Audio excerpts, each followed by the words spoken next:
Milestone স্কুলে বিমান বিধ্বস্তের ঘটনায় মৃতের সংখ্যা বেড়ে দাঁড়িয়েছে ৩২ জনে। মঙ্গলবার রাত 12:15টায় জাতীয় বার্ন ইনস্টিটিউটের আইসিইউতে মারা গেছে ৯ বছর বয়সী স্কুল ছাত্র নাফি।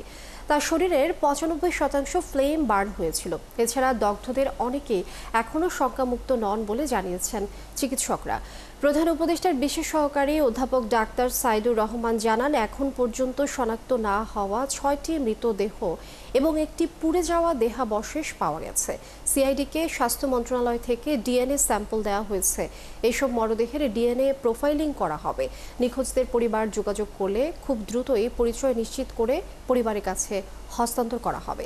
এর বাইরে অন্য কারো তথ্য স্কুল কর্তৃপক্ষ বা অভিভাবকদের থেকে জানা যায়নি। গেল সোমবার রাজধানীর দিয়াবাড়ি এলাকায় মাইলস্টোন স্কুল ক্যাম্পাসে বাংলাদেশ বিমান বাহিনীর একটি প্রশিক্ষণ বিমান বিধ্বস্ত হয়ে হতাহত হন তারা। এই মুহূর্তে বার্ন ইনস্টিটিউটে আছেন সহকর্মী মেহেদী হাসান। সেখানকার দর্শক সর্বশেষ খবর জানবো আমরা। যোগ দিচ্ছেন সহকর্মী মেহেদী।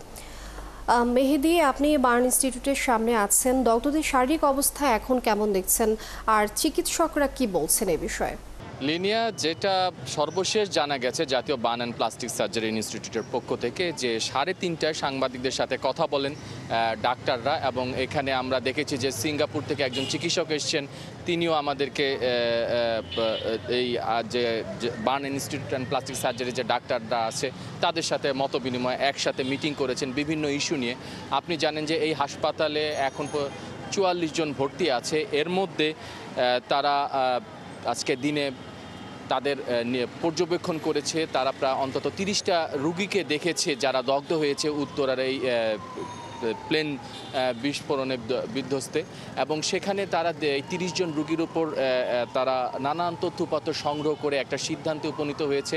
তারা 3টা শ্রেণীতে বিভক্ত করেছে। একটা হচ্ছে ইন্টারমিডিয়েট পজিশন, সিভিয়ার এবং ক্রিটিক্যাল, এই 3 শ্রেণীতে বিভক্ত করেছে রুগীদের। আপনি দেখতে পাচ্ছেন এই জাতীয় বার্ন অ্যান্ড প্লাস্টিক সার্জারি ইনস্টিটিউটের সামনে কিন্তু এখনও আমরা দেখতে পাচ্ছি যে অনেক স্বেচ্ছাসেবক কিন্তু তারা এখানে অপেক্ষা করছে, এবং তারা নিরাপত্তার সাথে, এবং যখন পেশেন্টে যারা রুগীরা ভর্তি আছে সেই রুগীরা বিভিন্ন জায়গা থেকে, উপরতলা থেকে বা ওয়ার্ড থেকে, অথবা কেউ আইসিইউ এইচডিইউ থেকে আসছে, তাদের যখন যেটা লাগছে সেটা তখন কিন্তু তারা সার্ভ করার বা সহযোগিতা করার চেষ্টা করছে যাদের যেটা চাহিদা। আপনাকে বলে রাখি যে এই ক্রিটিক্যাল, সিভিয়ার এবং ইন্টারমিডিয়েট পজিশন, এই 3 শ্রেণীতে বিভক্ত করেছে এখানকার ডাক্তাররা। ওই যে সিঙ্গাপুর থেকে যে চিকিৎসক এসেছিলেন তার সাথে আলোচনা করে, এখানকার ডাক্তাররা আলোচনা করে এই 3 শ্রেণীতে বিভক্ত করা হয়েছে।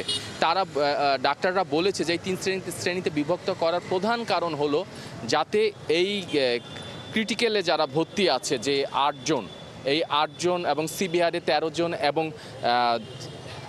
ইন্টারমিডিয়েট পজিশনে যে 23 জন, এদের যে আসলে চিকিৎসাটা যাতে ভালো হয় সেই জন্য কিন্তু আসলে এই ক্যাটাগরিজ করা বা এই বিভক্ত করা। ক্রিটিক্যালে যে 8 জন আছে তারা অনেকেরই হয়তো লাইফ সাপোর্ট প্রয়োজন পড়ছে, আইসিইউতে আছে, এবং সিভিয়ারে যারা আছে তারা এইচডিইউতে আছে, বা যে কোনো মুহূর্তে খারাপ হতে পারে বা ভালো হতে পারে, এবং ইন্টারমিডিয়েট পজিশনে যারা আছে তারা যে 23 জন, তাদেরকে একটা হয়তো 12 ঘন্টা পর তাদেরকে দেখা হবে, এবং তাদের যে তথ্যপত্র, শারীরিক পরীক্ষা, অন্যান্য যে উপসর্গ, এটা দেখে হয়তো চিকিৎসা দেওয়া হবে, এবং এটা মোটামুটি ভালোর পথে। বা এই ইন্টারমিডিয়েট পজিশনে যারা আছে 23 জন, তারা হয়তো ভালোর দিকে যাবেন, কিন্তু এই ক্রিটিক্যাল এবং সিভিয়ার যারা আছেন তাদেরটা একটু সংখ্যা আছে। হাসান, অনেক ধন্যবাদ আপনাকে। আপনি বার্ন ইনস্টিটিউটে রয়েছেন, আপনি খবর রাখতে থাকুন। নিশ্চয়ই আরও তথ্য জানবো পরবর্তীতে। দর্শক, বার্ন ইনস্টিটিউটের সামনে সহকর্মী মেহেদী হাসান রয়েছেন এবং তিনি জানাচ্ছিলেন দগ্ধদের শারীরিক অবস্থা সম্পর্কে।